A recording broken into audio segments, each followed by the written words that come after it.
Ya jelas aja lah 5 gadis yang bodoh itu akan tertutup pintu baginya dan dia akan masuk karena dia nggak punya minyak untuk bisa menyalakan lampu itu. Nggak punya minyak dia. Kita sudah tahu pada saat kapan minyak itu turun, minyak itu lambang pengurapan. Alkitab sudah menuliskan bahwa firman Tuhan itu, Alkitab itu adalah ilham daripada Roh Kudus. Ilham daripada Roh Kudus. Firman Tuhan juga menceritakan bahwa segala sesuatu yang tertulis itu mematikan, tetapi yang menghidupkan adalah Roh Kudus. Artinya adalah selama firman Tuhan itu engkau buka, selama Alkitab itu engkau baca, pada saat itu juga lah pengurapan itu turun, karena dia adalah ilham daripada Roh Kudus. Maka ketika kau baca firman Tuhan itu, ketika engkau bersekutu di dalamnya, maka Roh Kudus akan terlibat di dalamnya, karena engkau sedang berurusan dengan pikiran Roh Kudus, engkau sedang berurusan dengan ilham Roh Kudus, engkau sedang berurusan dengan hikmat Roh Kudus. Maka ketika engkau baca firman Tuhan itu, Roh Kudus akan berurusan dengan saudara. Simple banget. Amin. Jadi baca firman Tuhan itu Bapak Ibu. Ketika engkau membaca firman Tuhan itu sama dengan engkau mematuhi perintahnya, itu sama dengan engkau tunduk kepada Tuhan. Artinya ketika engkau menghadirkan Tuhan membaca firman Tuhan itu, amin, maka iblis-iblis, setan-setan sudah lari semuanya. Mantra-mantra semuanya lepas dalam nama Yesus. Haleluya. Amin. Ya, biar Bapak Ibu tahu. Ayat yang ke-8, ketika kita menyalakan pelita itu, ketika kita tahu bahwa Allah kita itu, Tuhan kita itu di atas segala-galanya, ketika kita melakukan perintah-perintahnya, maka ayat yang ke-8 ini terjadi. Mendekatlah kepada Allah, dan ia akan mendekat kepadamu. Tahirkanlah tanganmu, hai kamu orang-orang berdosa, dan sucikanlah hatimu, hai kamu yang mendua hati. Itu yang saya katakan tadi. Amin. Kita ini milik Allah, tapi di hati kita ada yang lain. Itu namanya perzinahan, Bapak Ibu. Kita ini milik Allah. Sama seperti saya katakan tadi, hubungan suami istri. Kalau aku punya istri, tetapi di hati istriku ada laki-laki yang lain, itu namanya istri saya berzina. Kalau saya ini menjadi milik istri saya, tapi di hati saya ada perempuan lain, saya pun berzina, Bapak Ibu.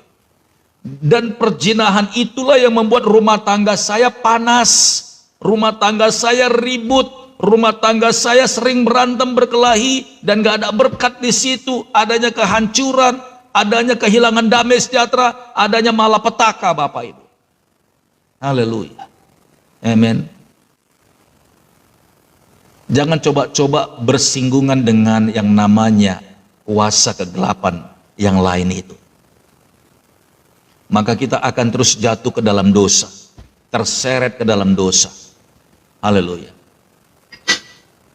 Suami-suami kalau tidak tunduk kepada Allah, kepada Tuhan, dia akan mudah jatuh dalam dosa.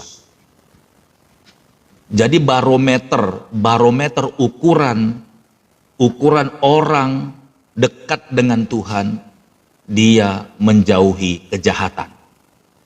Barometer suami punya hubungan yang baik dengan Tuhan, dia menjauhi kejahatan. Dia tidak akan berkhianat kepada istrinya.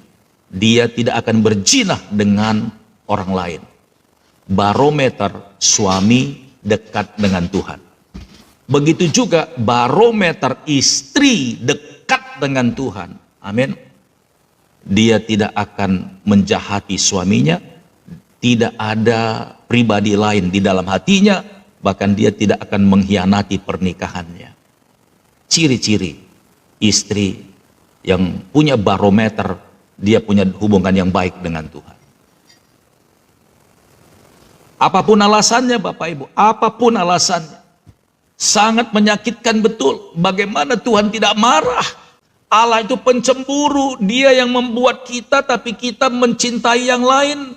Dia membuat kita serupa dan segambar dengan dia. Saking sayangnya dia dengan manusia, sampai wajahnya, bentuknya, karakternya, sifatnya ditempelkannya kepada kita karena dia sayang sama kita. Tapi manusia justru berkhianat, dia pergi kepada sesuatu yang lain dan mengasihi yang lain. Gimana tidak kesal itu Tuhan, Bapak Ibu?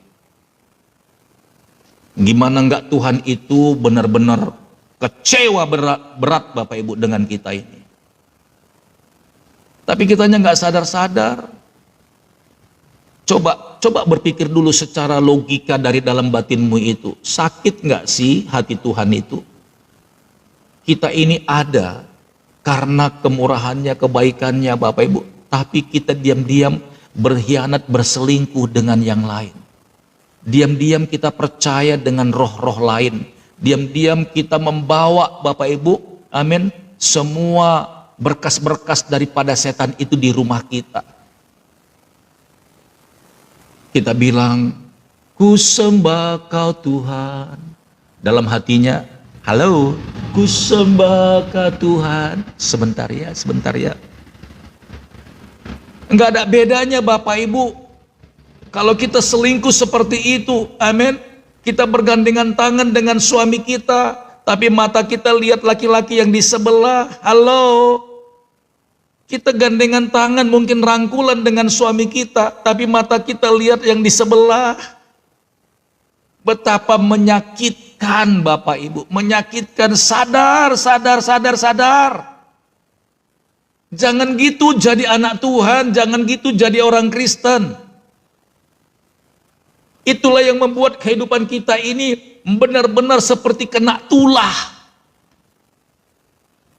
Rumah tangga kita nggak bahagia, tubuh kita hancur-hancuran, usaha kita juga morat-marit Bapak Ibu. Persis kan contohnya dalam seperti kehidupan kita. Hanya gara-gara ada laki-laki lain atau perempuan lain memberikan perhatian khusus, janji-janji manis. Amin. Umpan-umpan yang enak. Akhirnya pasangan hidup kita itu tergoda. Itu benar-benar ya sangat keterlaluan. Iya, dunia ini kan memberikan godaan-godaan kan dalam hidup kita. Semuanya seakan-akan cepat saji. Kalau kita mau kaya cepat, kalau kita mau sehat cepat, kalau kita mau dapat apapun yang kita inginkan cepat, Bapak Ibu. Wah, dunia ini memberikan janji-janji Bapak Ibu. Bahkan alasan-alasan palsu bermunculan. Oh, sakti, hebat, manjur pokoknya. Kamu kesana aja, banyak bukti sudah terlaksana, sudah terjadi. Langsung tergiur Bapak Ibu. Padahal saya mau bilang, camkan baik-baik. Kesembuhan itu dari Tuhan. Amin. Keturunan itu dari Tuhan. Berkat-berkat itu dari Tuhan. Kenapa iblis bisa mencuri kemuliaan Tuhan dan akhirnya anak-anak Tuhan itu percaya kepada iblis?